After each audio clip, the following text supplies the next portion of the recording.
છીએ કે જ્યાં અમદાવાદમાં પણ એબીવીપીના કાર્યકરો વિરોધ કરી રહ્યા છે। બાર કાઉન્સિલના ધારાધોરણ પ્રમાણે કરવામાં આવે। સમર્થ કેન્દ્ર સરકારના પરિપત્ર બાદ રાજ્ય સરકારે નિર્ણય લીધો છે, કેટલો યોગ્ય અને પહેલા કેટલી મળતી? તો અત્યારે હાલ આપ જોઈ રહ્યા છો કે કેવી રીતના તમામ જે કાર્યકર્તાઓ છે એબીવીપીના એ અત્યારે હાલ દેખાવ કરતા જોવા મળી રહ્યા છે। આપ જોઈ રહ્યા છો કે કેવી રીતના ગુજરાત યુનિવર્સિટી પાસે એબીવીપીના કાર્યકર્તાઓએ ચક્કાજામ કરી દીધો છે અને પોતાનો વિરોધ પ્રદર્શિત કરતા તેઓ જોવા મળી રહ્યા છે।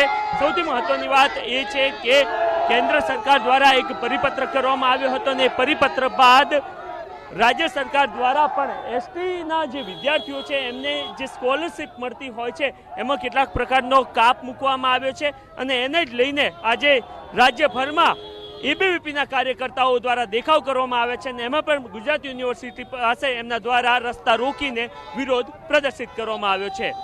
કેમેરામેન દીપક સેન સાથે નરેન્દ્ર રાઠોડ, TV9 અમદાવાદ। તો અમદાવાદમાં ગુજરાત યુનિવર્સિટી ખાતે એબીવીપીએ આજે દેખાવ કર્યા। એસટી કેટેગરીના વિદ્યાર્થીઓની શિષ્યવૃત્તિ બંધ કરવા મામલે વિરોધ દર્શાવ્યો અને શિષ્યવૃત્તિ મામલે પરિપત્રની હોળી કરીને વિરોધ કર્યો હતો। એટલું જ નહીં, લો કોલેજમાં પ્રવેશ કાર્યવાહી શરૂ કરવાની પણ માંગ તેઓ દ્વારા કરવામાં આવી। ઉલ્લેખનીય છે કે તમામ એબીવીપીના કાર્યકર્તાઓ આજે અમદાવાદમાં પણ મોટી સંખ્યામાં એકઠા થયા હતા અને રસ્તા પર બેસી તેઓએ વિરોધ દર્શાવ્યો હતો।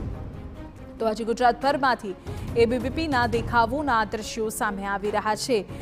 સુરત હોય, જામનગરથી પણ વિગતો મળી, અમદાવાદથી પણ એ જ વિગતો સામે આવી રહી છે। અને ગુજરાત યુનિવર્સિટી સામેનો સમગ્ર રસ્તો અત્યારે હાલ બ્લોક કરી દેવામાં આવ્યો છે અને તમામ કાર્યકર્તાઓ અત્યારે હાલ આપ જોઈ રહ્યા છો કે કેવી રીતના રસ્તા પર બેસીને પોતાનો વિરોધ પ્રદર્શિત કરતા આપને જોવા મળી રહ્યા છે। મહત્વનું છે કે કેન્દ્ર સરકારના એક પરિપત્ર બાદ રાજ્ય સરકાર દ્વારા જે એસટીના વિદ્યાર્થીઓ છે એમની જે સ્કોલરશિપ આવતી હતી એ સ્કોલરશિપમાં કાપ મૂકવામાં આવ્યો છે અને સ્કોલરશિપમાં કાપ મૂકવામાં આવ્યા બાદ અત્યારે હાલ સમગ્ર રાજ્યમાં એબીવીપીના કાર્યકર્તાઓ દ્વારા વિરોધ કરવામાં આવી રહ્યો છે। આપણી સાથે તમામ કાર્યકર્તાઓ છે, એમની સાથે વાતચીત કરીએ, શું કઈ કહી રહ્યા છે। સમાજ શા માટે રસ્તા રોકવામાં આવ્યા છે અને એક પરિપત્ર રાજ્ય સરકારે કેમ સ્વીકાર્યો, શું લાગે છે? વિદ્યાર્થી પરિષદે આની પહેલા પણ ઘણી વખત રજૂઆત કરી છે, પરંતુ એ રજૂઆતને કોઈ કાન નથી મળ્યો। એ કારણોસર આજે વિદ્યાર્થી પરિષદના કાર્યકર્તાઓ તમામ રાજ્યના તમામ જિલ્લાઓ ઉપર એ રસ્તા ઉપર છે। વિદ્યાર્થી પરિષદ એ એસટી વિભાગનો જે એસટી વિદ્યાર્થીઓને મળતી શિષ્યવૃત્તિ છે એ શિષ્યવૃત્તિ ફરીથી ચાલુ કરવામાં આવે। ચાલુ વર્ષે એડમિશન થયા બાદ એ પ્રકારે જ્યારે શિષ્યવૃત્તિ રદ કરવામાં આવે છે એ તદ્દન ખોટું છે। પરંતુ આપને લાગે છે કે રાજ્ય સરકારે એક્સેપ્ટ ના કરવું પડે, જે પ્રકારે કેન્દ્ર સરકારે પરિપત્ર કર્યો અને રાજ્ય સરકાર ઈચ્છે તો ના કરી શક્યું હોય? અમારો વાંધો એ શિષ્યવૃત્તિ ના આપવા ઉપર નથી। અમારો વાંધો છે જ્યારે વિદ્યાર્થીઓએ એડમિશન લઈ લીધા ત્યારબાદ 28 તારીખના રોજ આ પ્રકારનો પરિપત્ર જે ગરીબ ઘરના વિદ્યાર્થીએ જે પ્રકારે એડમિશન લીધા બાદ તેમને ધ્યાનમાં આવે છે કે મને આ શિષ્યવૃત્તિ નહીં મળે, એ વિરોધમાં અમારો વિદ્યાર્થીઓને શિષ્યવૃત્તિ જે પ્રાપ્ત થતી હતી એને લઈને આ વિરોધ પ્રદર્શન કરવામાં આવી રહ્યું છે। આપ જોઈ રહ્યા છો કે કેવી રીતના સમગ્ર રસ્તો એબીવીપીના કાર્યકર્તાઓ દ્વારા રોકવામાં આવ્યો છે અને રસ્તો રોકવામાં આવવાના કારણે આપને દૂર સુધી જોવા મળી રહ્યું છે કે કેવી રીતના ટ્રાફિક જામ થઈ ચૂક્યો છે। આ પ્રથમવાર નથી કે આ રીતના પોતાનો વિરોધ પ્રદર્શિત કરવામાં આવ્યો હતો। અગાઉ પણ ગાંધીનગર ખાતે જે ભવન આવેલું છે ત્યાં પણ એમના દ્વારા દેખાવ કરવામાં આવ્યા હતા અને પોતાની વાત રજૂ કરવામાં આવી હતી। આપ જોઈ રહ્યા છો કે કેવી રીતના શાળાએ જતા બાળકો પણ આમાં પરેશાન થતા આપને જોવા મળી રહ્યા છે, કારણ કે રસ્તો રોકીને આંદોલન કરવામાં આવી રહ્યું છે।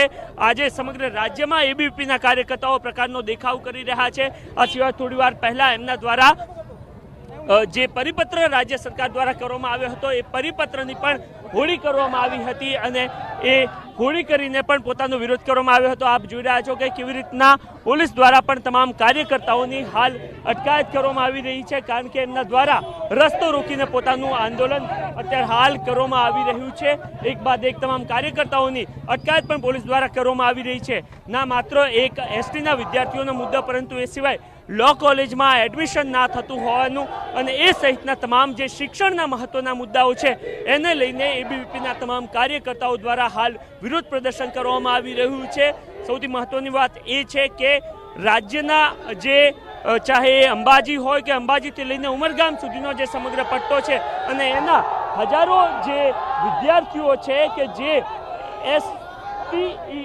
જે સમાજ છે શેડ્યુલ ટ્રાઇબ એ સમાજમાંથી આવે છે એ તમામ જે વિદ્યાર્થીઓ છે એમને અગાઉ જે શિષ્યવૃત્તિ પ્રાપ્ત થતી હતી એ શિષ્યવૃત્તિમાં કાપ આવ્યો છે કારણ કે કેન્દ્ર સરકાર દ્વારા એક પરિપત્ર કરવામાં આવ્યો હતો અને એ પરિપત્ર બાદ હાલ ત્યારબાદ રાજ્ય સરકારે એ પરિપત્રનો સ્વીકાર કર્યો હતો અને એના જ કારણે જે શિષ્યવૃત્તિ અગાઉ પ્રાપ્ત થતી હતી એ ઓછી થઈ ગઈ છે અને કેટલાક વિદ્યાર્થીઓની બંધ પણ થઈ જવા પામી છે એને જ લઈને અત્યારે હાલ તમામ જે કાર્યકર્તાઓ છે એબીવીપીના એ દેખાવો કરતા જોવા મળી રહ્યા છે. આજે સમગ્ર રાજ્યમાં આ જ પ્રકારના દેખાવો એબીવીપીના કાર્યકર્તાઓ દ્વારા અલગ અલગ જગ્યાઓ પર કરાઈ રહ્યા છે અને એના જ હેઠળ અમદાવાદમાં ગુજરાત યુનિવર્સિટી સામેનો રસ્તો રોકીને અત્યારે હાલ દેખાવો કરતા એબીવીપીના તમામ કાર્યકર્તાઓ આપને નજર પડી રહ્યા છે. તમામ વિદ્યાર્થીઓ અત્યારે હાલ વિરોધ પ્રદર્શન કરતા આપને જોવા મળી રહ્યા છે અને એમની માંગ એ જ છે કે અગાઉ જે પ્રકારની શિષ્યવૃત્તિ આ તમામ વિદ્યાર્થીઓને પ્રાપ્ત થતી હતી એ શિષ્યવૃત્તિ રાજ્ય સરકાર